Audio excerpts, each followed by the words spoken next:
continued prayers for Lori. Lord, have mercy, hear our prayers.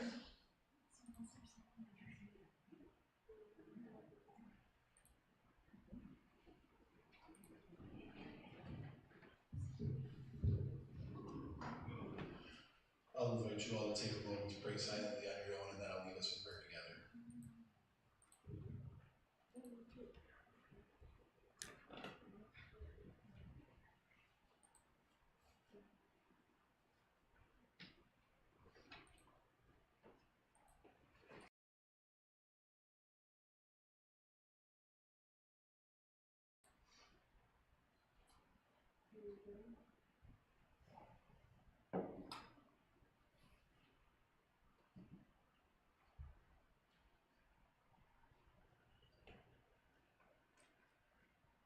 For ourselves, everything except trust you, everything except humble ourselves and ask that you would do that work. Forgive us, Lord, and help us to learn to trust. Help us to spend less time striving and more time on our knees. More time seeking your will. More time learning obedience. More time putting our faith in you and in your plan. And Lord, more time working for the good of others.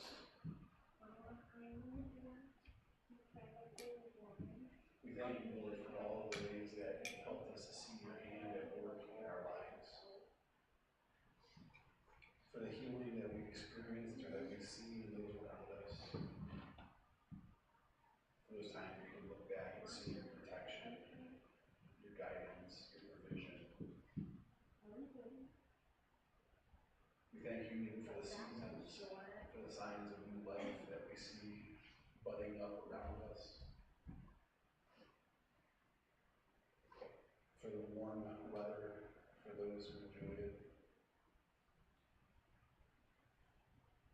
We thank you especially for the gift of prayer, for this opportunity to come before you, to lift up the things that are heavy in our hearts, and to practice our trust.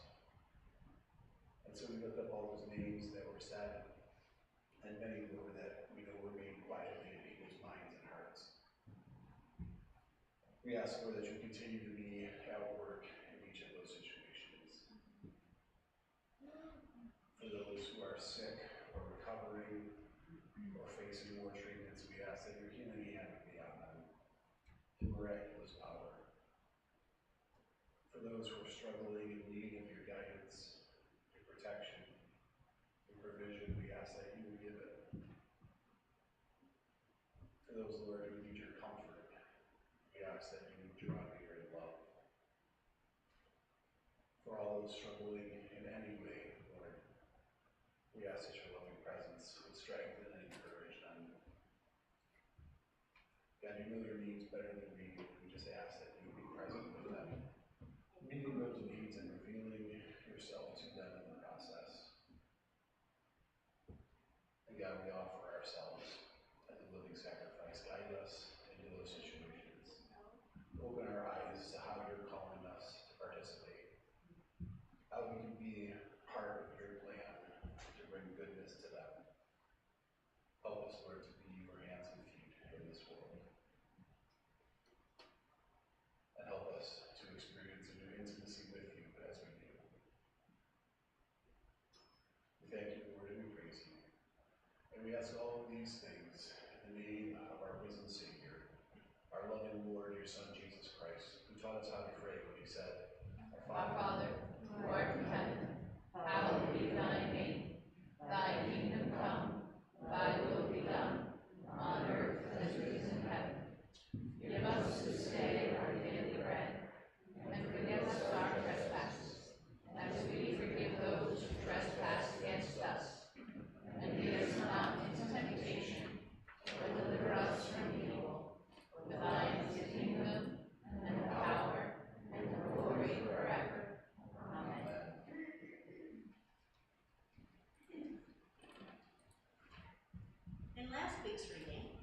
heard about Paul's opportunity to bear witness before King Agrippa II and his sister, and how they were unable to help Governor Festus write an appropriate charge against him.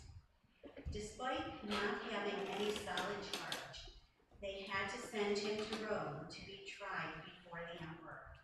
So he, along with a few friends who were allowed to accompany him, and the soldiers assigned to transport him, set sail.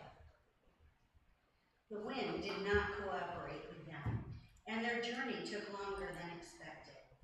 At one point, Paul warned them that the weather was turning and they should stay in the port for the winter. But the ship's owner and his pilot pushed to continue on to a larger port before waiting.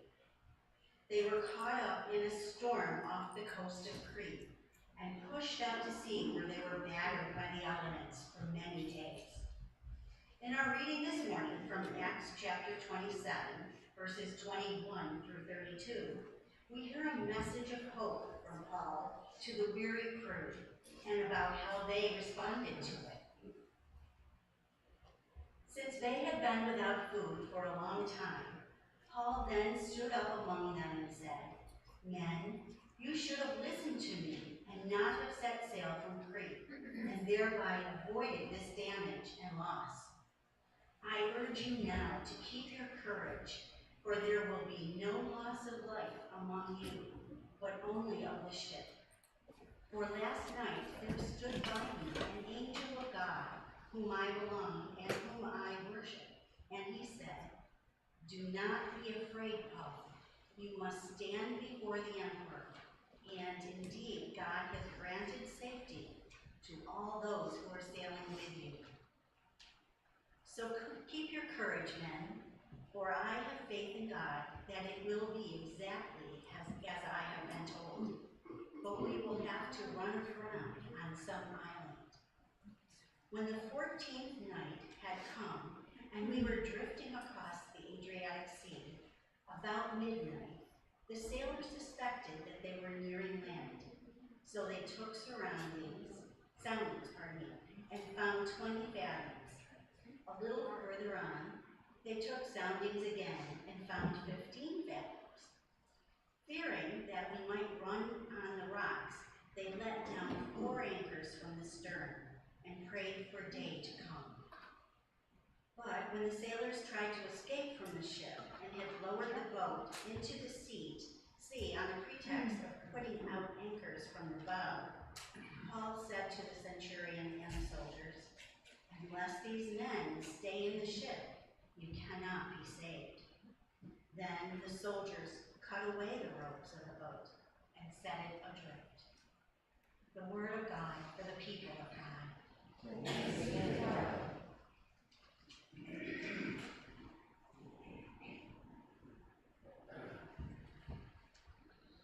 Thank you, Joyce.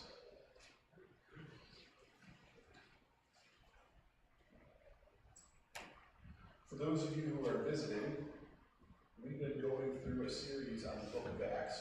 We started way back in the fall, and we've been doing one section from each chapter as we work our way through the book. And this is the second to last chapter, so we have one more sermon left in this series. We took breaks for Advent and for Lent, but this is our second to last in the series. And so what we've been doing is, first we kind of walk through the passage and talk a little bit about some of the history and context so that we all understand what's going on, and then we'll talk some about the application. So we're going to follow that same pattern today, beginning in verse 21, and we'll walk through the passage. Since they had been without food for a long time, the they here is the people on the boat.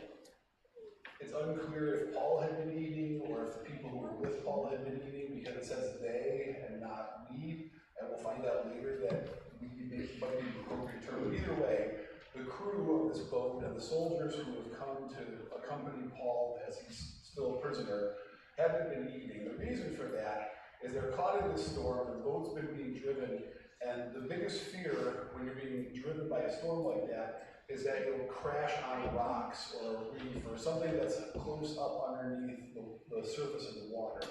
And so they had already thrown their cargo overboard.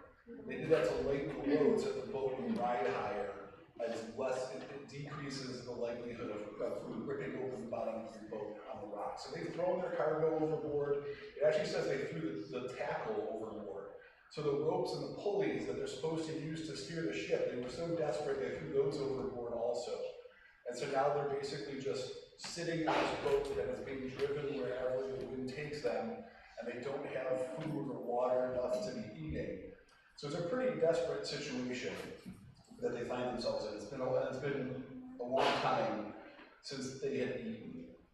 Paul stood up among them. And this is what he says: "Men, you should have listened to me, and not set sail from Crete, thereby avoided this damage and loss." So Paul had warned them. That was one of the things that Joyce mentioned in her introduction. Paul had warned them, hey, we're reaching winter here. The weather's bad. We should stay in this port and wait out the winter here. But the owner of the ship and the captain of the ship, they didn't want that kind of delay. They didn't want to be stuck in that little port. So they waited for weather that they thought might be good enough so they could sail up to a bigger port and spend the winter there. And so they got weather that they thought might be good enough, and they took off, and it was not. They got hit by a storm and driven out. And Paul gets up, and it sounds kind of like an "I told you so," right? You should have listened to me. And maybe it a little bit is, I don't know. Paul doesn't strike me as a big "I told you so" kind of guy. Maybe it might be partly that, but I think mostly what it is him trying to establish his credibility. Paul is saying, listen, remember how I was right about this before and you didn't listen to me? Well, I'm going to tell you something else. And I hope that this time, because I was right last time, you'll listen and you'll trust what I have to say. So what is it that he's pointing out that he was right to establish his credibility? What is it that he says to them? "I urge you now." Now, if I'm a hungry, tired, frightened, grumpy sailor or soldier, "I told you so," followed by "I urge you now," probably sounds like he's about to tell me how to do my job. But listen to what Paul actually says.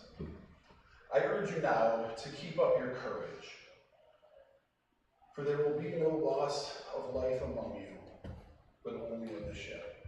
Paul takes what "I told you so" and leverages that credibility not to scold them, not to give them directions about how to sail the boat or what to do. He uses that credibility, he uses that leverage to encourage them.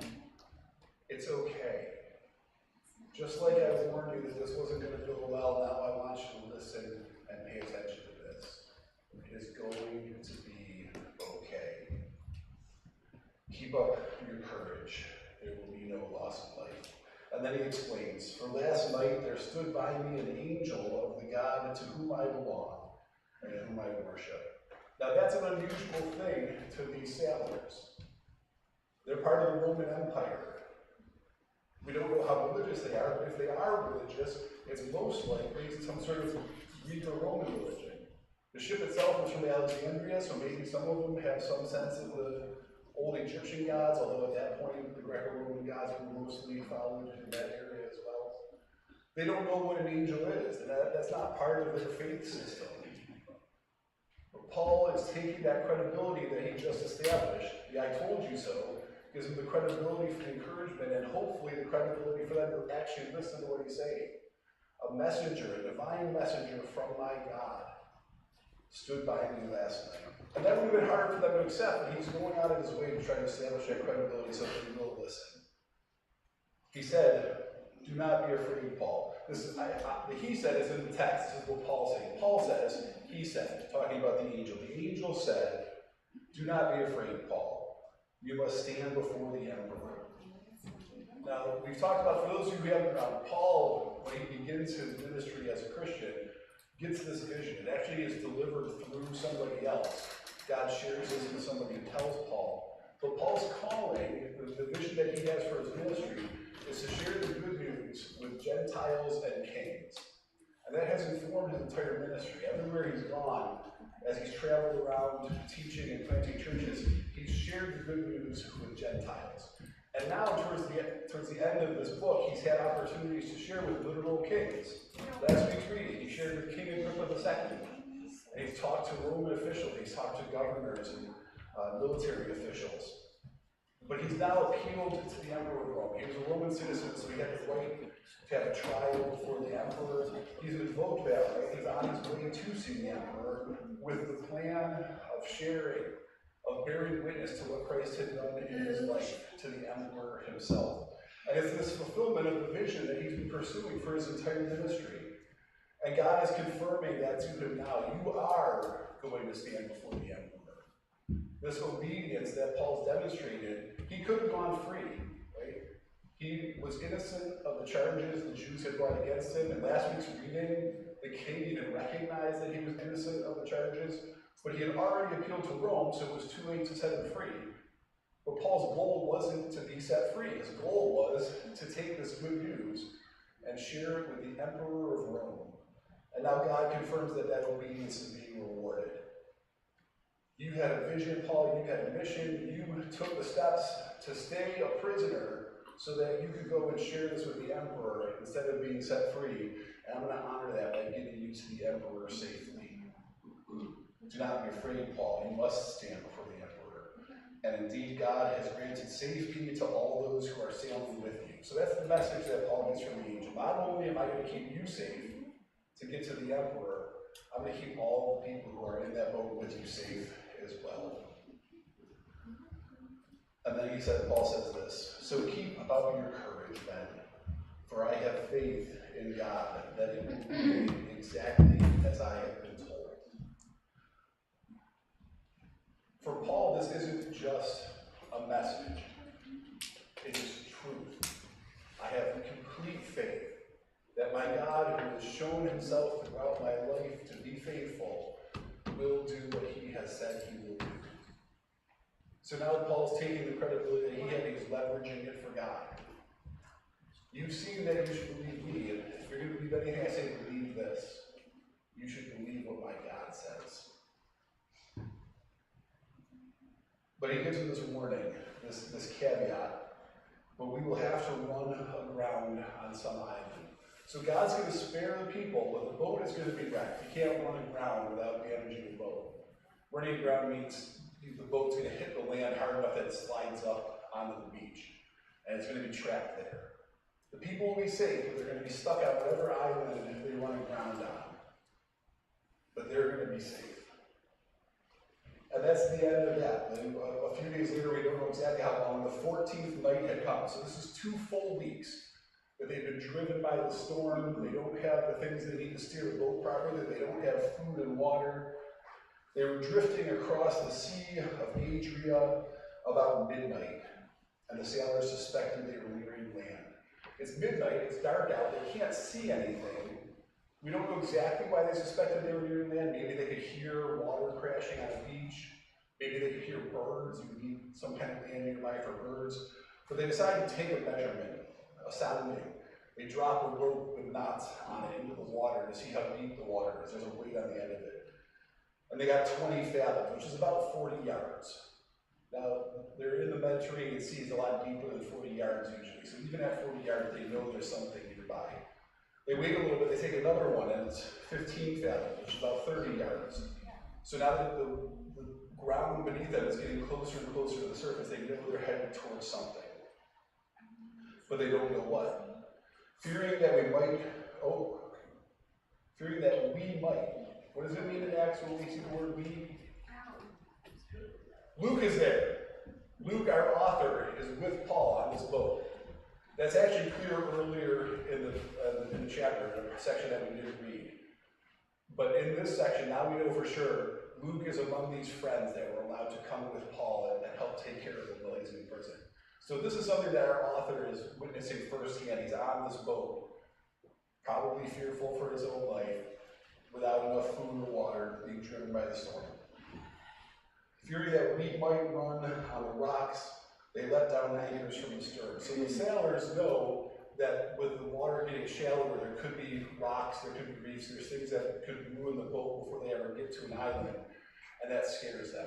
So they let down a bunch of anchors from the back of the boat. The hope there is that those will hit the ground and stop them before they crash into any rocks. And they prayed for day to come. It's the middle of the night, they can't see anything. They want day to come so that they can see what they're sailing towards. They might not be able to steer properly, they might not actually be able to avoid the rocks, but at least they'll be able to see, they'll know what's coming. When the sailors tried to escape the ship and had lowered the boat into the sea on the pretext of putting out anchors from the bow, I'm not going to finish this sentence because I want to talk about that real quick. So they have these anchors hanging off the back of the boat. The sailors are still very nervous. Now, they're not the only ones on the boat. There's other crew members, there's the soldiers, there's Paul and his friends. But these sailors are nervous, and they decide, they hatch this plan. We're going to escape. We're going to get down to the lifeboat. We're going to say, hey, we're going to go put anchors on the front of the ship, and then we'll just row off on our own. Paul sees right through that lack of trust. And he says to the soldiers, Paul said to the centurion, this is the leader of the soldiers, unless these men stay in the ship, you cannot be saved. So Paul knows something that they don't. We all need to stay in this ship together. If they take off, you guys are out of luck also. The sailors are demonstrating a lack of faith, a lack of trust as they try to escape. Will the soldiers do the same? Maybe not, because this is what happens. Then the soldiers cut away the ropes of the boat and set it adrift. This is the only lifeboat that they have. They're on the ship, they have one boat that you normally use to get back and forth from the shore if you anchor in a harbor. It's their only life craft. The soldiers, unlike the sailors, trust what Paul has said enough that they go and they hack away the ropes. They let the only lifeboat they have fall into the water and be carried away. And now everyone is on the boat together, through thick or thin. It's kind of a weird place for the story to end. We're not going to talk about the end of the story next week, so I'll give you all a little spoiler in case you didn't read it or don't want to go home and read it. The ship does run aground on the island and they do all live. Paul's vision is proven correct. But I want to go back, and for our application, I want to talk about that difference between the sailors and the soldiers. Because it all hinges on one thing, right? Do you believe what Paul is saying or not? Do you believe the message that Paul received from God or not? Are you willing to trust what God has said? And that's a question that all of us need to ask ourselves every day. Do we trust what God has said? Are we willing to put our, and hopefully your initial reaction to that question is yes, of course. That's why we're here, right? If we didn't trust God, we probably wouldn't be sitting here this morning. But I think the challenge goes deeper than that. On a very practical level, where are we putting our trust in our day-to-day decisions? Where are we putting our trust in the difficult choices?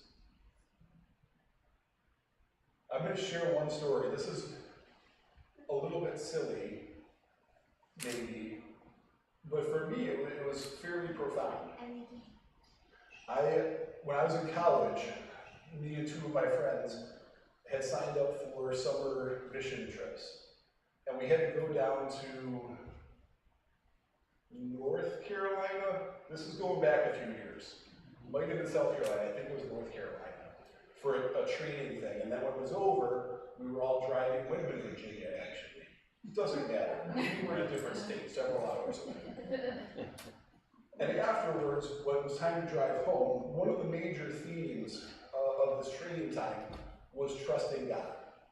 And as we were we got into the car and we started driving, and one of the major themes of that training time, how much do you trust God? Will you trust God if you're led into something uncomfortable or in an uncomfortable situation?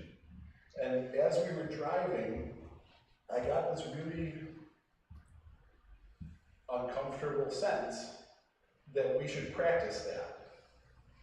And I wasn't 100% sure what that meant, but we stopped for gas very early on in the trip. And this was when cell phones were starting to get common, but we didn't have smartphones. But it was also like into the internet era where you could go online and print out your MapQuest directions. And so we didn't have any maps with us, we just had our MapQuest directions. And it wasn't like you could get on your phone and look them up. And they both got out of the car and I was pumping gas. And I don't know why, but I just felt like, you know what, we should really throw out these directions and just trust God to get home. And so without consulting my two friends, while they were inside buying snacks, I threw out our directions at the gas station.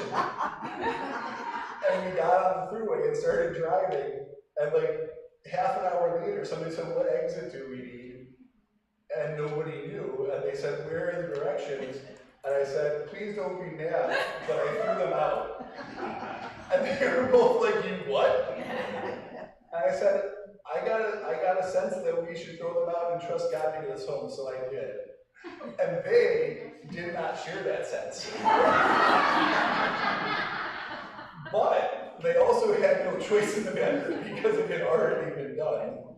And so we spent a lot of time on that trip praying and saying, God, please help us get home. And we did. In fact, it only took us like 15 minutes longer to get home than it had taken us to get there. And it's a silly and ridiculous thing that they had both forgiven me for. But by the time we got home, they actually shared that sense. It had become a really meaningful experience for all three of us, where we had actually really seen God provide in a practical way. We didn't know where we were going. We had made that journey exactly one time, a week earlier, and we had followed directions every step of the way. I don't know how many of the same roads we took on the way home. I couldn't honestly tell you. But we had a chance to see God provide. Now, I'm not saying that you should do all of your driving that way from now on. In fact, you probably shouldn't. Especially not my wife, who lost her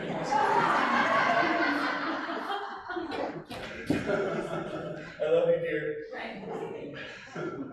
That was a specific thing where I really felt like God was saying, maybe we should do this. And that's an extreme example. I don't expect that you're going to feel that calling anytime this week. But I do expect that throughout this week, there will be things that God calls you to do. Little steps of faith. Sharing something encouraging with somebody. Sharing something convicting with somebody. Reaching out in a practical way to help someone. Even if it's uncomfortable. Even if it requires a little more giving than you want. God calls us constantly to different things. Towards greater holiness, as we find practical ways to love other people. As we learn to conduct ourselves in a more and more righteous way. I have absolutely zero doubt that there will be hundreds of things that God calls you to do this week. Some of them pretty easy. A few of them really challenging. And so I want to challenge you to be open to those callings, to trust, to act like the soldiers and cut away the lifeboats, or throw away your directions. That's meaningless now because you can just call them up on your phone and it won't be difficult. But whatever those things are, whatever things God calls you to this week, that will stretch your faith. That are opportunities to demonstrate your trust, to put your trust into practice. There is no better way to see God at work than to trust Him by answering a calling into a difficult situation. And the soldiers got to see that. They cut away the lifeboat, they cut away their one hope of escape. And they got to see God deliver them to the island. We threw out our directions, we got to see God deliver us home. And I'm sure many of you could offer similar examples, maybe not quite as ridiculous, but I'm sure that many of you have examples in your own lives where you trusted God in an uncomfortable situation, and you got to see Him work. God is willing to demonstrate His trustworthiness if we're willing to put our trust in Him in difficult times. So there's a promise built into this challenge, right? I'm challenging you specifically, and I think this passage is challenging all of us to find practical ways to put our trust into work. And the promise is that when we do trust God in big ways, we get to see God work. We get to see God prove his trustworthiness as he stands with us, as he goes with us through those challenging moments. That's our challenge and our promise for this morning. I hope that you'll embrace them both. Amen. Amen. The choir is going to come up and sing for us now. We don't pass offering plates, partly because of COVID and partly because there's no reason you can't just walk over there and use the plates. We do have plates available in the front and in the back if you'd like to use them to worship through your giving during this time. And I normally announce how to give if you're watching from home, but I believe, did you guys get the sound working at all? You did. Amen. Amen. That's exciting. Many of you are unaware of this because you're here, but we didn't have any sound on our live stream at the beginning of service. But God has provided, and we do have working sound now. So if you're watching online, you can participate in worshiping through your giving by mailing checks to the church or using the online giving function on our website.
closing hymn is Majesty, Worship His Majesty, which you can find on the screens behind me or on page 176 of your hymnal. It's very short, so we're going to sing through it twice.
Beloved of God, go out to be a blessing.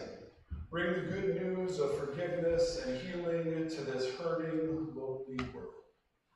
Bring hope to all. For God's love is poured out for all people.